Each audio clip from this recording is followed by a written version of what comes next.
اللہ الرحمن الرحیم الحمدللہ وکفا وسلام علی عبادہ الذین اصطفیٰ محمد و اہل بیتہ طیبین۔ احکام طہارت کی اہمیت کے حوالے سے یہ چوتھا درس ہے جو آپ کی سماعتوں کے لیے ہدیہ کر رہی ہوں۔ اس میں آپ کو آج شک کے حوالے سے بھی کچھ بتاؤں گی کہ جو عموماً ہم شک میں مبتلا رہتے ہیں اس سے کیسے نجات حاصل کی جائے، اور کچھ گھر کی چیزوں کے حوالے سے کہ ان کی طہارت کے حوالے سے شریعت کیا کہتی ہے کہ ان کو کیسے پاکیزہ کیا جائے گا، کیونکہ یہ وہ چیزیں ہیں جن کا ہمیں علم ہونا ضروری ہے تاکہ ہم اپنے آپ کو بھی پاک و پاکیزہ رکھ سکیں اور شرعی طور پہ اپنے ماحول کو بھی پاک و پاکیزہ رکھ سکیں۔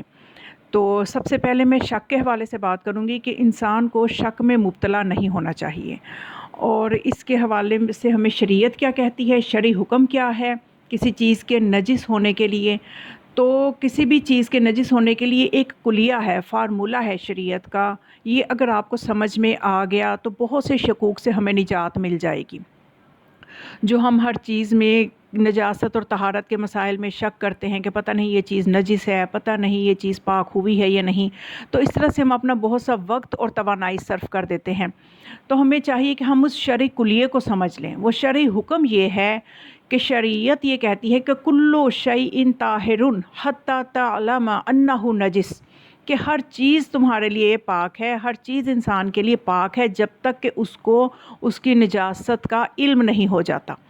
یعنی اگر کوئی چیز ہے، کوئی لباس ہے، آپ نے یہ شک نہیں کرنا کہ یہ نجس ہے یا پاک ہے، بلکہ جب تک آپ کو اس کی نجاست کا یقین نہیں ہے، اپنی آنکھوں سے آپ نے نہیں دیکھ لیا یا دو عادل مردوں نے گواہی نہیں دے دی کہ ہاں یہ چیز نجس ہے، تو اس سے پہلے آپ اس کو نجس نہیں سمجھ سکتے کہ اس سے نجس سمجھتے ہوئے آپ پریشانی میں مبتلا ہوں، بلکہ وہ چیز پاک ہے جب تک کہ اس کی نجاست کا علم نہیں ہو جاتا۔ گمان کی بات نہیں ہو رہی کہ اگر آپ کو کسی چیز کی نجاست کا گمان بھی ہے تو آپ پرہیز کریں، نہیں، شریعت کہتی ہے گمان کی بھی اہمیت نہیں ہے، جب تک آپ کو یقین نہیں ہوگا کہ یہ چیز نجس ہے آپ نے اس کو پاک ہی سمجھنا ہے۔ یہ وہ شرعی کلیہ ہے جو ہمیں پتہ ہونا چاہیے۔ تو اب ایک انسان اگر بہت زیادہ شک کرتا ہے تو وہ اپنے آپ کو ہی مصیبت میں ڈالتا ہے۔ جیسا کہ ایک شخص ہے، اس نے ایک سوال کیا، آیت اللہ سیستانی سے ایک مسئلہ پوچھا کہ مجھے غسل کرنے میں بہت شک ہوتا ہے اور ہر دفعہ غسل کرنے میں 1 گھنٹے سے زیادہ وقت لگ جاتا ہے، یہاں تک کہ بعض اوقات نماز بھی قضا ہو جاتی ہے، تو مجھے کیا کرنا چاہیے؟ تو انہوں نے جواب میں فرمایا کہ یہ کام جائز نہیں ہے، معمول سے زیادہ وقت صرف نہ کریں، دوسروں کی طرح غسل کریں، وقت کے لحاظ سے بھی اور پانی خرچ کرنے کے لحاظ سے بھی اسراف کرنا حرام ہے، اور شیطان سے پرہیز کریں کہ نماز کو قضا کرنے والے کا عذاب سخت ترین ہے۔ تو یعنی دیکھیے اس میں اس نے اپنا ہی گناہ، اپنا ہی نقصان کیا نا، اس شک میں مبتلا ہو کہ اس کو فائدہ کوئی نہیں ہوا، اور شکی انسان جو ہے، معصوم فرماتے ہیں، کبھی پاک ہوتا ہی نہیں، وہ شک میں ہی مبتلا رہتا ہے۔ تو بہرحال یہ شک کیوں انسان کے ذہن میں آتا ہے؟ یہ شیطان کا ایک حربہ ہے جو انسان کو عبادت سے دور رکھنا چاہتا ہے تاکہ انسان پوری عبادت کے دوران اسی شک میں مبتلا رہے، پتہ نہیں میرا وضو ٹھیک تھا یا نہیں، یا فلاں چیز نجس تھی یا پاک تھی، تو اس طرح سے وہ عبادت کی لذت سے دور رہے، اور خدا سے بھی پھر ظاہر ہے وہ دور ہو جائے گا انسان جو عبادت کی لذت کوئی نہیں پا سکے گا۔ تو میں آج بتانا چاہتی ہوں کہ اس شک سے کیسے بچا جائے، اور اس کو میں ایک بہت ہی ہمارے اس دور حاضر کے بہت بڑے مجتہد آیت اللہ سیستانی جو ہیں، انہوں نے اس کا کیا حل بتایا ہے، ایک فقیہ، ایک مجتہد نے اس کا کیا حل بتایا ہے، اور ان کے بتائے ہوئے حل کو ہی میں بیان کر رہی ہوں کہ جب ان سے یہ پوچھا گیا کہ جو شخص بہت زیادہ شک کرتا ہو اسے کیا کرنا چاہیے، تو انہوں نے پھر نصیحت کی، آیت اللہ سیستانی نے کیا نصیحت کی کہ شکی انسان کو یہ نصیحت ہے کہ خود کی اصلاح کرے، اور اس بیماری سے نجات پانے کے 2 راستے ہیں۔ اب یہ ایک مجتہد بتا رہے ہیں، آیت اللہ سیستانی بتا رہے ہیں کہ شک سے بچنے کے، اس بیماری سے دور رہنے کے 2 راستے ہیں، بس یہ 2 راستے ہیں ہم سب کو سمجھ لینے چاہیے تاکہ ہم یقین کی زندگی بسر کر سکیں۔ تو وہ 2 راستے کون سے ہیں؟ فرماتے ہیں کہ نمبر 1 تو اس بات پر توجہ کرے کہ یہ حالت اسلام اور عقل کے نزدیک ناپسندیدہ ہے، یعنی شک کی حالت اسلام اور عقل دونوں کے لحاظ سے ناپسندیدہ ہے، کیونکہ انسان میانہ روی کی حالت سے خارج ہو جاتا ہے، شک کرنے والا انسان میانہ روی سے خارج ہو جاتا ہے اور بغیر کسی نتیجے کے اپنی انسانی صلاحیتوں کو ضائع کرتا ہے، اور یہ کام ہرگز پرہیزگاری نہیں ہے، اسلام میں اس کی سخت مذمت ہے اور یہ شیطان کی پیروی ہے۔ پس اگر انسان اس بات کو سمجھ رہا ہو تو اس بری بیماری سے نجات پا سکتا ہے۔ یہ انہوں نے ایک حل بتایا ہے۔ کہ یہ چیز سوچے، یہ جو پوری بات میں نے آپ کو بیان کی ہے ایک فتوے کی صورت میں، اس پہ غور کریں اور یہ سمجھے کہ یہ عقل اور کے نزدیک بھی ناپسندیدہ ہے اور یہ شیطان کا بتایا ہوا راستہ ہے۔ جب ان چیزوں پہ غور کرے گا تو اسے نجات حاصل کرنے میں آسانی ہوگی۔ پھر دوسرا حل انہوں نے یہ بتایا کہ اس بری بیماری سے نجات پانے کا دوسرا پھر مرحلہ یہ ہوگا کہ جب یہ پہلے مرحلے کو انسان طے کر لے گا تو پھر دوسرا مرحلہ یہ ہوگا کہ اپنے نفس پر قابو پانے کے لیے پوری کوشش کرے اور نفس کے بہکاوے میں نہ آئے اور اس کو اپنے اوپر مسلط نہ ہونے دے۔ نفس کو یعنی نفس امارہ کو کہ جس میں شیطان گھر کر چکا ہے، اس کو اپنے پہ مسلط نہ ہونے دے، اور یہ یقین رکھے، یہ آیت اللہ فرما رہے ہیں، اور یہ یقین رکھے کہ خداوند اسے شک پر توجہ نہ کرنے کے لیے سرزنش نہیں کرے گا۔ دیکھیں کتنی گہری بات انہوں نے فرمائی ہے کہ اگر انسان شک کی پرواہ نہ کرے تو اس پر اس کو خدا کی طرف سے کوئی سزا نہیں ملے گی۔ مثلاً اب وہ مثال دیتے ہیں، اگر شک کرے کہ بدن کے کسی حصے پر پانی پہنچا ہے یا نہیں، جیسے غسل کرتے ہوئے میں نے ایک انسان کا مسئلہ آپ کو بتایا کہ اس نے پوچھا کہ اس کو اتنا شک ہوتا ہے غسل کے دوران، تو وہ اسی قسم کے شکوک ہوں گے نا کہ کبھی اس کو شک ہوگا کہ پانی فلاں حصے پہ پہنچا ہے یا نہیں پہنچا۔ تو فرماتے ہیں کہ اگر شک کرے کہ بدن کے کسی حصے پر پانی پہنچا یا نہیں تو اپنے شک کی پرواہ نہ کرے اور یہ سوچے، یہ یقین رکھے کہ طہارت حاصل ہو گئی ہے، اور جتنا بھی ان شکوک سے بے توجہی کرے خیال اور وسوسہ کمزور ہوتا جائے گا یہاں تک کہ شیطان اس سے مایوس ہو جائے گا اور طہارت و نجاست کے مسئلہ میں ایک بیانہ روی اس کے اندر پیدا ہو جائے گی۔ یقین رکھے کہ اگر اس مخالفت کے سلسلے کو جاری رکھے تو یقیناً شیطان پر کامیابی حاصل ہوگی اور اللہ کی مدد اس کے شامل حال ہوگی، اس لیے کہ خدا قرآن میں فرماتا ہے کہ شیطان کا فریب کمزور ہو جائے گا، اس لیے کہ خدا قرآن میں فرماتا ہے بے شک شیطان کا مکر بہت ہی کمزور ہے، اس کا مکر و فریب جو ہے وہ بہت ہی کمزور ہے۔ تو یہ حل ہے جو کہ ایک آیت اللہ نے بتایا ہے شک کو دور کرنے کے لیے کہ ان دو چیزوں کو، ان دو مرحلوں کو طے کر لے تو پھر انسان اللہ کے راستے کی طرف گامزن ہو جائے گا۔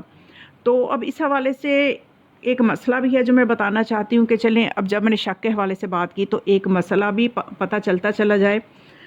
کہ گھر کا فرش اور کارپٹ وغیرہ اگر نجاست گرنے سے ناپاک ہو جائے اور نجاست کا کوئی ذرہ یا قطرہ وغیرہ فرش پر باقی نہ رہے تو اسے پاک کیسے کیا جائے؟ یعنی جیسے فرض کریں کہ نجاست ہے کارپٹ پہ، بچے نے وہاں پہ پخانہ کر دیا تو اب ظاہری نجاست جو ہے وہ پاک کر لی ہے، یعنی ظاہر سے اس کو ظاہری گند جو ہے اس کو دور کر دیا گیا ہے، اب اس چیز کو اس جگہ کو پاک کیسے کیا جائے؟ تو اس سلسلے میں قلیل پانی سے پاک کرنا ہے تو مسئلہ کچھ اور ہے، قر پانی سے پاک کرنا ہے تو مسئلہ کچھ اور ہے۔ میں نے آپ کو پانیوں کے احکامات پہلے بتا دیے ہیں، پہلے میرے 3 درس پانی کے اقسام کے بارے میں ہیں کہ پانی کس قسم کا ہوتا ہے اور کس قسم کا پانی نجاست کو کس طرح سے دور کرتا ہے۔ ہر نجاست کو دور کرنے کے لیے پانی کی ایک اپنی صلاحیت ہے، تو وہ آپ گزشتہ جو میرے درس ہیں ان کو سنیں جو کہ احکام طہارت کے موضوع پہ ہیں، 3 درس، اس میں نے پانیوں کے بارے میں بتایا ہے کہ قر پانی ہوتا ہے اور ایک قلیل پانی ہوتا ہے۔ قر پانی جو ہے یہ اس پانی کو کہتے ہیں کہ جس برتن میں وہ ہو اس برتن کی گہرائی، چوڑائی یا والیوم آپ کہہ لیں ٹوٹلی اس کا جو ہر طرف سے 3.5 بالشت ہو۔ بالشت کی مقدار کتنی ہے؟ بالشت کی مقدار شریعت نے جو معین کی ہے وہ 22 سینٹی میٹر ہے، یعنی یہ ہاتھ کی جو سمجھ لیں چھوٹی انگلی سے انگوٹھے کے درمیان تک کا جو فاصلہ ہے اس کو بالشت کہا جاتا ہے۔ اس کے درمیان کی جو مقدار جو معین کی ہے شریعت نے وہ 22 سینٹی میٹر ہے۔ اور اگر قربانی کے برتن کا آپ کو اندازہ کرنا مشکل ہو رہا ہے تو قربانی کا وزن بھی شریعت نے معین کیا ہے جو کہ تقریباً 384 لیٹر ہے۔ 384 لیٹر مقدار پانی جو ہے یہ قربانی ہوتا ہے۔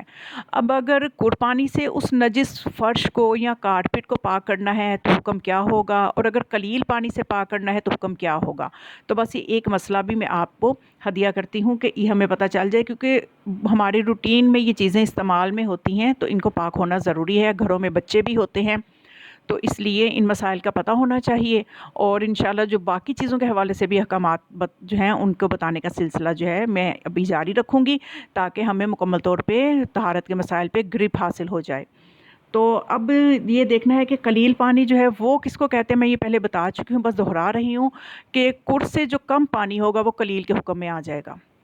چاہے وہ 2 لیٹر پانی کم ہو جائے، یعنی جیسے ایک برتن میں 384 لیٹر پانی ہے، وہ 380 رہ گیا، 382 رہ گیا، تو یا 1 لیٹر بھی کم ہو گیا تو وہ کُر کے حکم سے نکل جائے گا، وہ قلیل کے حکم میں آ جائے گا۔ تو اب اس کارپٹ کو جو کہ نجس ہو چکا ہے، پیشاب سے نجس ہو گیا ہے یا ظاہری نجاست ہٹا لی ہے، اب ویسے وہ نجس ہے، تو اس کو کیسے پاک کرنا ہے؟ تو قلیل پانی سے عموماً جو ہے وہ کیا جاتا ہے گھروں میں پاک، برتن میں پانی لے لیا، لوٹے میں لے لیا، کسی ڈبے میں لے لیا یا بالٹی میں لے لیا، تو یہ سارے قلیل پانی ہیں۔ تو ان کے ساتھ کیسے پاک ہوگا؟ تو اس سلسلے میں آیت اللہ سیستانی فرماتے ہیں کہ کارپٹ یا فرش کو صاف کرنے کا طریقہ یہ ہے کہ کسی لوٹے یا برتن یا پیالے وغیرہ کے ذریعے اس پر اتنا پانی ڈالا جائے جب پاک پانی اس نجس جگہ کو گھیر لے تو اس سے پانی کو نکالا جائے، یعنی یا تو اس کپڑے کو نچوڑا جائے یا دبا کر، اگر کارپٹ فرش ہے، موٹا کارپٹ ہے تو اسے دبا کر یہ نجس پانی نکال دیا جائے، یا کسی مشین کے ذریعے سے اس کو صاف کیا جائے، تو اس سے فرش اور کارپٹ وغیرہ صاف ہو جاتے ہیں۔ یعنی قلیل پانی ہے، ڈبے میں پانی لائے ہیں اور اس ایریا کے اوپر آپ نے پانی ڈال دیا، پانی نے ہر جگہ سے اس نجس جگہ کا احاطہ کر لیا، تو اب چونکہ قلیل پانی سے پاک کر رہے ہیں تو اب اس جگہ سے پانی کا نچوڑنا، اگر نچوڑ نہیں سکتے تو اس جگہ سے، اس ایریا سے، اس کارپٹ سے پانی کو کسی بھی طرح سے نکالا جائے باہر، چاہے مشین کے ذریعے نکالا جائے، تو پھر وہ جگہ، وہ کارپٹ کا وہ حصہ جو ہے، قالین کا وہ حصہ پاک ہو جائے گا۔ ہاں البتہ لباس ہو تو اس کو تو نچوڑنا آسان ہے، لیکن یہ کارپٹ وغیرہ کا یہ ہے کہ پانی کو کسی طرح سے وہاں سے نکالا جائے، اس ایریا سے، تو پاک ہو جائے گا۔ اور اگر کُر پانی سے اسی جگہ کو، اسی نجس جگہ کو پاک کرنا ہے تو پھر مسئلہ یہ ہے کہ اگر انہی چیزوں کو نلکے کے پانی سے پاک کرنا ہے، یہ نلکے کا مراد یہ کہ جیسے اس کا اتصال پیچھے ٹینکی سے، اور ٹینکی کُر پانی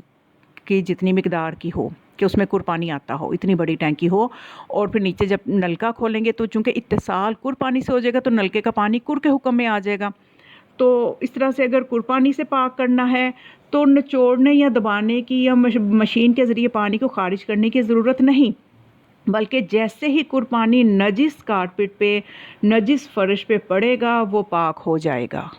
یہ دیکھیں پانی کی صلاحیت کا فرق میں آپ کے سامنے واضح کیا کہ کُر پانی سے جب اسی چیز کو صاف کریں گے، اسی کارپٹ کو، تو نچوڑنے کی ضرورت نہیں ہے، کُر پانی کے پہنچتے ہی وہ پاک ہو جائے گا۔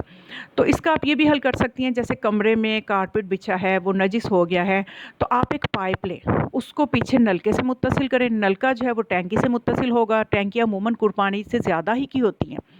تو سمجھ لیں کہ کُر پانی سے اتصال ہو گیا تو وہ پائپ جو ہے اس کے ذریعے پانی اس نجس ایریا پہ ڈال دیں، جو ہی پانی وہاں پہنچے گا، اتصال ہوگا تو فرش پاک ہو جائے گا، اس کو نکالنے کی ضرورت نہیں ہے۔ تو بس یہ ایک مسئلہ تھا، انشاءاللہ آئندہ بھی جو ہمارے روٹین کے معاملات میں جو مسائل ہیں ان کی طہارت کے حوالے سے میں مسائل بتاتی رہوں گی۔ تو بس آپ نے یہ نیکی کرنی ہے کہ اس چینل کو پروموٹ کرنا ہے، کیونکہ اس کو پروموٹ کرنا اصل میں علم کا فروغ ہے، تعلیمات محمد علیہ محمد علیہ السلام کا فروغ ہے۔ اس میں آپ بھی تعاون کریں اور اس چینل کو سبسکرائب خود بھی کریں، اپنے عزیز و اقارب تک یہ مسائل پہنچائیں تاکہ وہ بھی میری ویڈیوز سنیں اور ان مسائل سے آگاہی حاصل کریں۔ تو بس دعاؤں میں یاد رکھیں۔